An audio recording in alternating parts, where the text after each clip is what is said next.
మహాత్మా గాంధీ జాతీయ గ్రామీణ ఉపాధి హామీ చట్టం రద్దు బిల్లుకు వ్యతిరేకంగా తెలంగాణ ప్రదేశ్ కాంగ్రెస్ కమిటీ పిలుపు మేరకు భూపాలపల్లి జిల్లా కాంగ్రెస్ పార్టీ అధ్యక్షుడు భట్టు కరుణాకర్ ఆధ్వర్యంలో నిరసన కార్యక్రమం చేపట్టారు।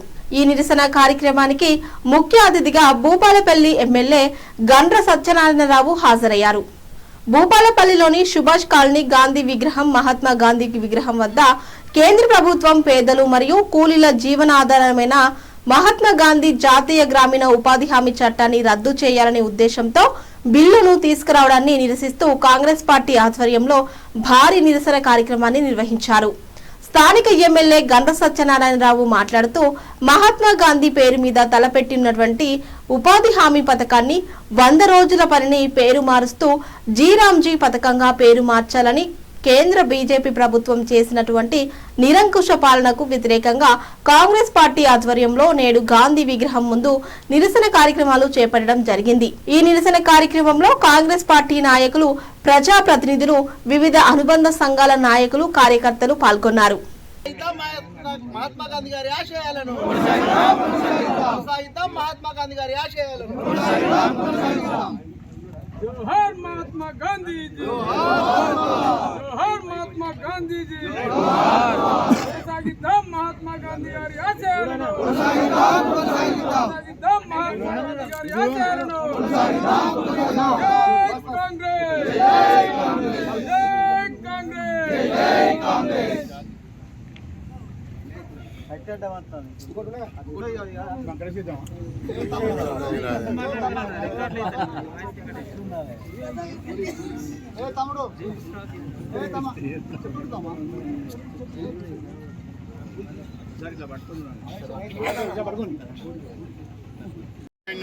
నా పేరు వనపర్తి నరేందర్, జయశంకర్, భూపాలపల్లి జిల్లా కరెస్పాండెంట్। గత కాంగ్రెస్ ప్రభుత్వం భారతదేశంలోనే మొట్టమొదటిసారిగా జాతీయ గ్రామీణ ఉపాధి హామీ పథకం ప్రవేశపెట్టింది। ఆ జాతీయ గ్రామీణ ఉపాధి హామీ పథకం 100 రోజుల పథకం ప్రజలకు కరువు పని అని వాళ్ళకు తెలుసు। దీనిలో భాగంగా ఇప్పటి బీజేపీ ప్రభుత్వం గాంధీ బొమ్మను తీసేసి వేరే వాళ్ళ రాజకీయ లబ్ధి కోసమే చేస్తున్నారని కాంగ్రెస్ పార్టీ నాయకులు అంటున్నారు। ఇక్కడ మన జయశంకర్ భూపాలపల్లి జిల్లా భూపాలపల్లి ఎమ్మెల్యే, స్థానిక ఎమ్మెల్యే గండ్ర సత్యనారాయణ ఉన్నారు, అడిగి తెలుసుకుందాం।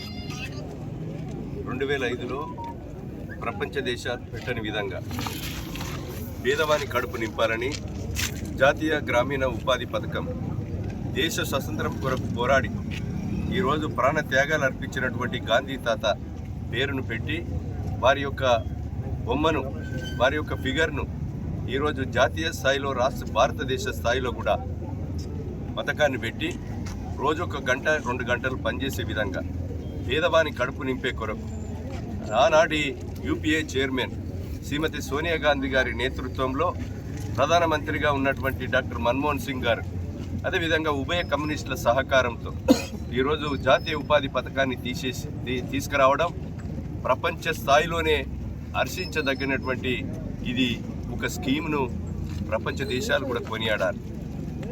నేడు ఈరోజు గత 20 సంవత్సరాల నుంచి 2005 నుంచి 2025 వరకు ఈరోజు మనకు నడుస్తున్నటువంటి స్కీమ్ను మరి జై శ్రీరామ్ పేరుతో ఈరోజు మోడీ, అమిత్ షా ఒక నిరంకుశంగా గాంధీ తాత పేరును మార్చి ఈరోజు జాతీయ ఉపాధి హామీ పథకాన్ని, పేదల కడుపు నింపేటువంటి ఒక పథకాన్ని పేరు మార్చి 60% నిధులు మేమిస్తాం, రాష్ట్ర ప్రభుత్వాలు 40% నిధులు ఇవ్వాలి అనేటువంటి ఒక ఈ స్కీమును నీరుగార్చే విధంగా, రద్దు చేసే విధంగా, పేదోళ్ళ కడుపు నింపే విధానాన్ని కొట్టగొట్టే విధంగా ఏదైతే చేస్తున్నారో దానికి నిరసనగా నేడు 100% కేంద్ర ప్రభుత్వమే 100 రోజుల పనికి మరి ఆర్థికపరమైనటువంటి నిధులు ఇవ్వాలి।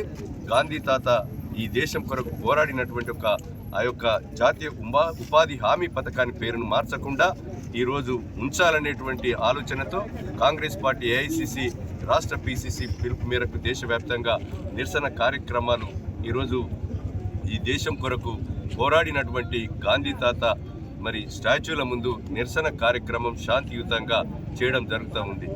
ఆనాటి మరి దేశంలో ఉన్నటువంటి యూపీఏలో భాగస్వాములైనటువంటి అన్ని పార్టీలు కూడా దీన్ని మరి ప్రతిపక్షాలు కూడా హర్షించారు। ఆనాటి ఉన్నటువంటి వాజ్పేయి లాంటి, అద్వానీ లాంటి వ్యక్తులు ఇది మంచి పథకం, మంచి స్కీమ్ అని హర్షించారనే విషయాన్ని కూడా గమనించాలని కోరుతున్నాం. ఈరోజు వెంటనే ఆ స్కీమును ఉపసంహరించుకోకుండా, పేరును మార్చకుండా యథావిధిగా కొనసాగించి 100% నిధులతో ఇవ్వాలని కోరుతున్నాం. ఆయన యొక్క మోడీ, అమిత్ షా లాంటి వ్యక్తులు మరి బీజేపీతర రాష్ట్రాలు ఉంటే 8 రాష్ట్రాల్లో కూడా ఇదే విధానాన్ని అవలంబించి అధికారే ద్వేయంగా పెట్టుకొని 8 రాష్ట్రాల్లో ప్రభుత్వాలను కూలగొట్టడం, అదే రకంగా ఈరోజు మరి డాక్టర్ బాబాసాహెబ్ అంబేద్కర్ రాసిన రాజ్యాంగాన్ని కూడా మార్చవలసినటువంటి అవసరం ఉందని పార్లమెంట్లో అమిత్ షా లాంటి వ్యక్తులు మాట్లాడడం, అదేవిధంగా ఇలాంటి వ్యక్తుల గురించి మాట్లాడి వాళ్ళు ఏదైతే విధానాలు ఏదైతే ఉన్నదో ప్రజలు, మేధావులు మరి గమనించాలి. మూడోసారి అధికారంకి ఏ రకంగా వచ్చావు? దొంగ ఓట్లతో ఈరోజు బ్రతికున్నటువంటి ఓట్లను చనిపోయినట్టుగా సృష్టించి, దొంగ ఓట్లతో ఈరోజు రాష్ట్రాల్లో, దేశంలో అధికారాన్ని చేజిక్కించుకోవాలనేటువంటి దుర్మార్గమైన ఆలోచన ఏదైతే ఉన్నదో, మరి ప్రజాస్వామ్య విలువలను మంటగలిపే విధంగా, ప్రజాస్వామ్య విలువలను కాలరాసే విధంగా ఈరోజు మోడీ, అమిత్ షా చేసేటువంటి విధానాలను ఖండిస్తూ మేము ఈ నిరసన కార్యక్రమం చేపడుతున్నాం. ఈ స్కీమ్ను యథావిధిగా కొనసాగించేదాకా కాంగ్రెస్ పార్టీ, ప్రజలు, అదేవిధంగా మేధావులు, కవులు, కళాకారులు, అన్ని వర్గాల ప్రజలు, సబ్బడ్డ వర్గం కూడా దీనికి అండగా నిలిచి పోరాటం చేసి ఈ స్కీమును యథావిధిగా పేరు మార్చకుండా కొనసాగించే దిశలో కాంగ్రెస్ పార్టీ, ప్రజలు, ప్రభుత్వాలు మరి దీనికి అండగా దేశ ప్రజలందరూ కూడా నిలవాలని కోరుతున్నారు.